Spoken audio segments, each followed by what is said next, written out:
Today on Awakening with Amy, imagining fulfillment brings all your dreams to life. Welcome, I'm Amy Valentine, certified life coach, here to awaken within you your ideal life so you can be, do, and have any desire. And today we're talking about all things wish fulfilled.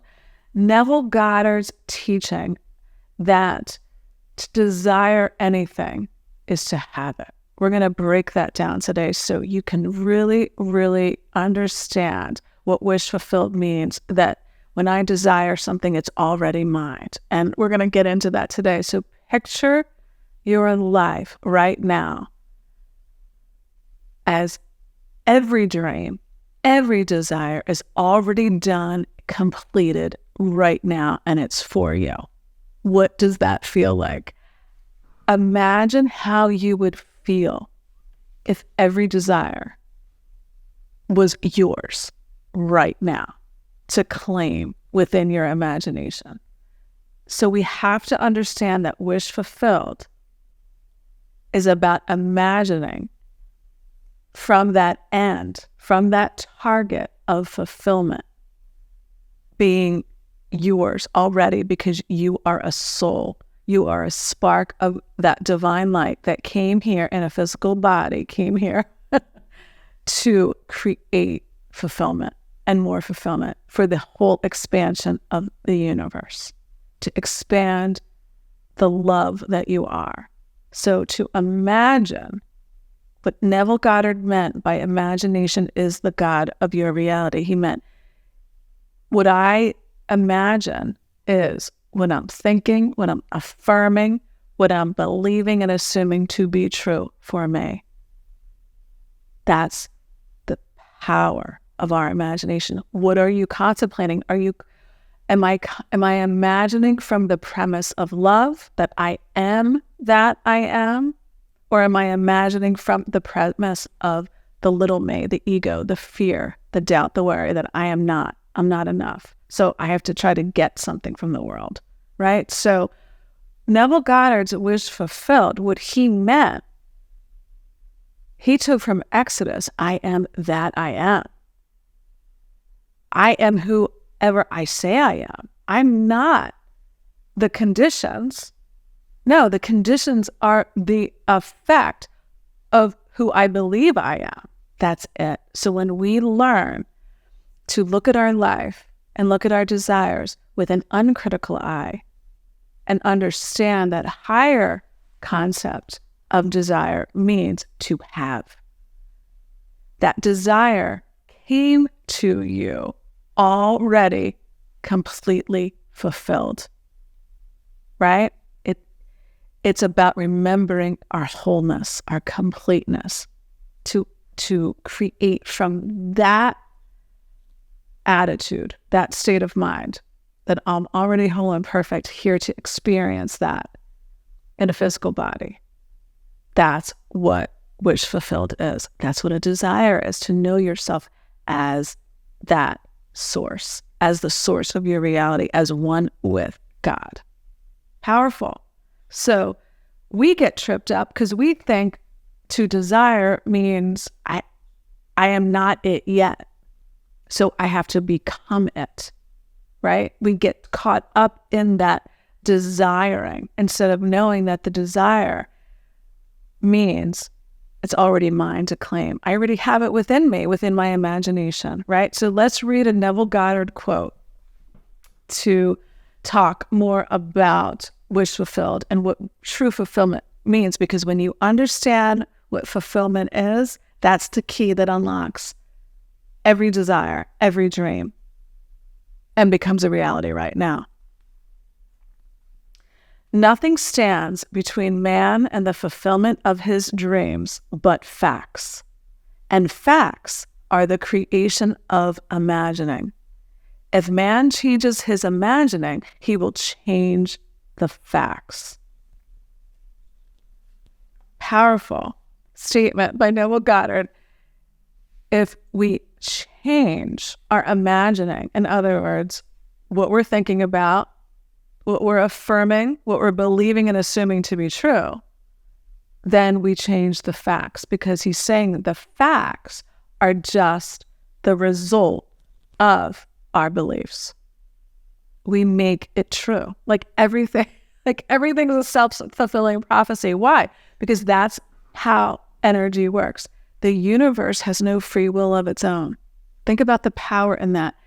The way energy, vibration, and frequency works, it responds to who you're being, right? It's mirroring. It's a reflection. That's all it is, of who you're being moment to moment to moment to moment. That's your power. Because the universe only ever says yes. So if you say, I'm not worthy, or I won't be happy until this happens or that happens, or I need this to be fulfilled, then the universe says, yes, you're right. Think about the power in that when you embody this. I'm telling you, this will change everything. It's a total game changer. So you want the biggest challenge of understanding Neville Goddard's wish fulfilled is to think about the specific desire. And Neville even said that. I'll paraphrase something he said in one of his books. He said, the biggest pitfall in using the law of assumption is thinking about the specific desire. Meaning thinking that about the desire instead of thinking from fulfillment. Thinking you need that desire to be fulfilled. Neville's not talking about, he's talking about, no, go to the end and stay there. The end is always fulfillment.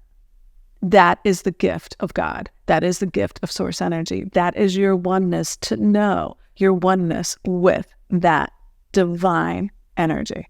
It's unconditional love. So you want to be as it is, unconditionally loving to all the appearances in your life, unconditionally loving to any past event that upset you or was not your ideal, because you didn't know that you created it somehow within your imagination, right? Because look, we were, all these vibrations, all these ideas, these thoughts we picked up from childhood, we didn't know.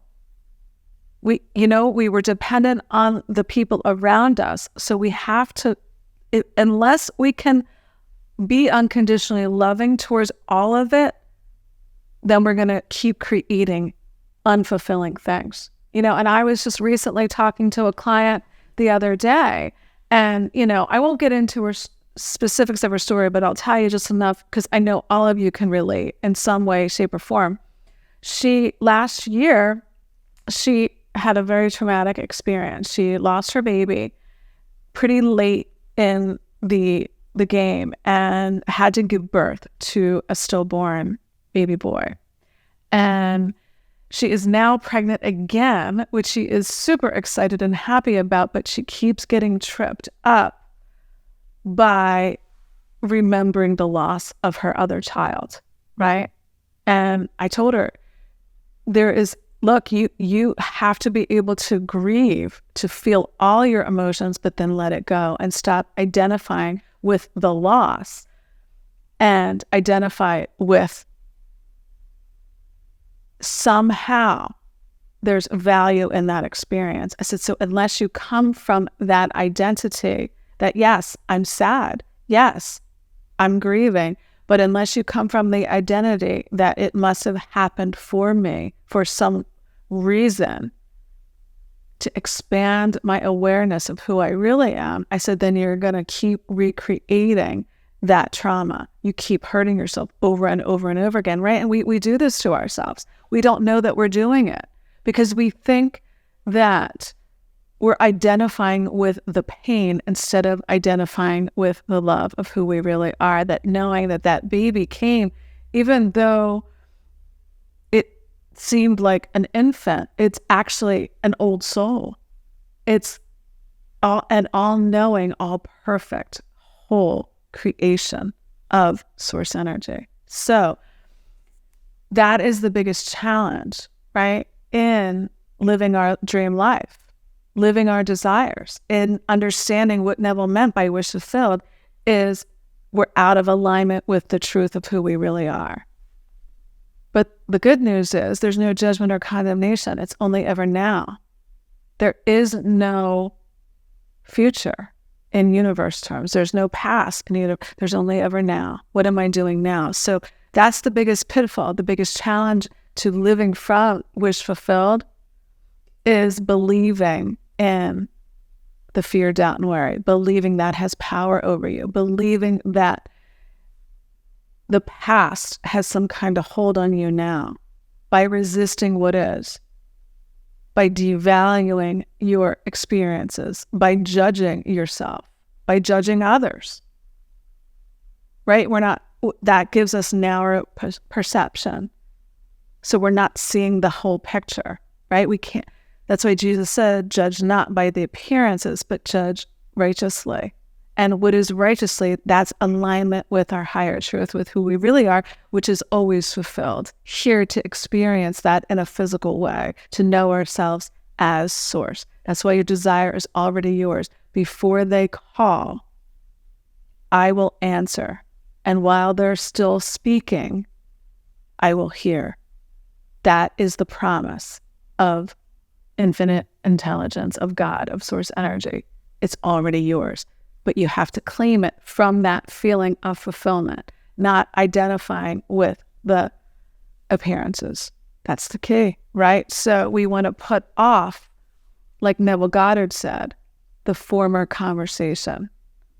I die daily, Paul said to the Corinthians, right? You want to put off the former conversation of, I am not enough, or I might not get what I want. All of that is attachment and holding on and clinging to the unreality, to the untruth, to the appearances, right? You're coming from the premise of fear. And look, we all do it. We've all been there.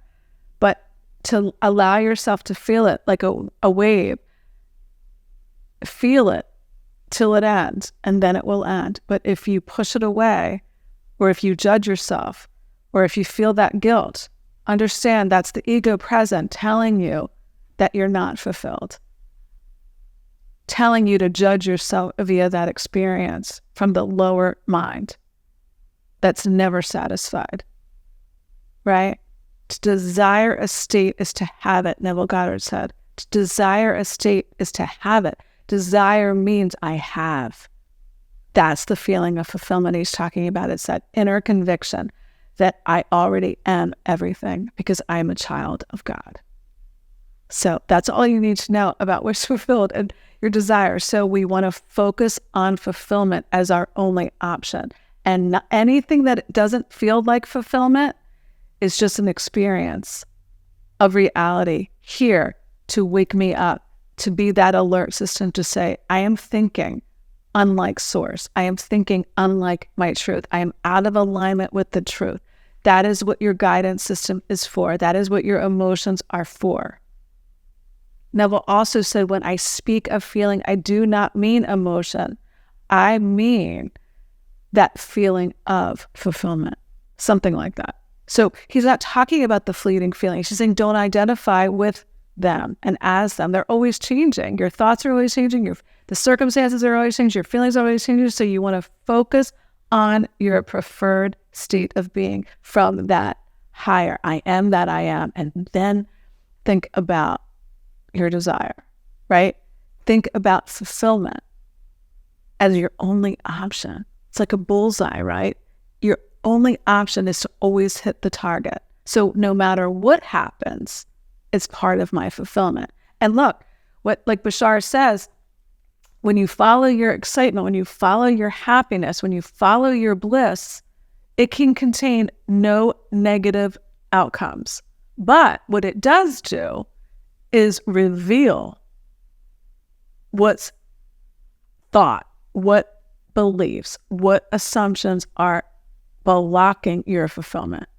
That's just the whole part of the toolkit of following your bliss. It's going to bring up the beliefs that no longer serve you. It's going to bring up the ideas, but we get so attached to that as real and we try to push it away or try to fix it. But understand that the universe is inclusive. Existence is only existence. Nothing disappears, nothing goes away. But the unwanted goes back into pure potential because now we're focusing on fulfillment. There's only fulfillment. So understand my imagination, my inner talking, my inner thinking, my inner feeling. That inner conversation is what attracts the circumstances of my life. It's how the people show up, how the circumstances show up because of who I'm being, period. There's no other rule. We create our own reality. There's no other rule, like Seth said. So you don't want to look at it from that egoic mind and say, you create your reality, so there's something wrong with you because, and that's what happened with my client. She's like, I feel like, she feels like she must have done something wrong for her to lose that child. I mean, what an awful feeling. And just hearing that makes me want to cry because I know that feeling is disconnecting from love. And the only clue, our emotional guidance system, when we feel anything unlike love, it's a cry for help. It's a cry to remember that love is the only reality. But we can use that love energy and create the absence of it by focusing on fear, doubt, and worry, by focusing on loss, right? Powerful, really powerful today. So it's about non-judgment. Be unconditionally loving towards yourself, towards all circumstances, by knowing the greater reality behind all those appearances, that I am fulfillment here in a physical body, to know that in some way, right? So a desire, a dream, doesn't come to you to complete you. It's coming to you to show you that you're already whole and complete. And that's the game changer. That's how you use your imagination to create your dreams. Thinking from that end of fulfillment, to be unconditional, to be unmoved by any appearance of doubt, any appearance of fear. Be unmoved. That is the key ingredient. Be unmoved by the appearances, therefore appearances will move. Florence Scovel said. So, wish fulfilled, to recap, means it's already yours. It's done. It's yours to claim it. The desire didn't come to you for you to become more, to become fulfilled. No, the desire came to you from that higher you, saying, you're already that, so be it. Do it. Have it now in your imagination. And then the outside world has no choice but to reflect that back to you.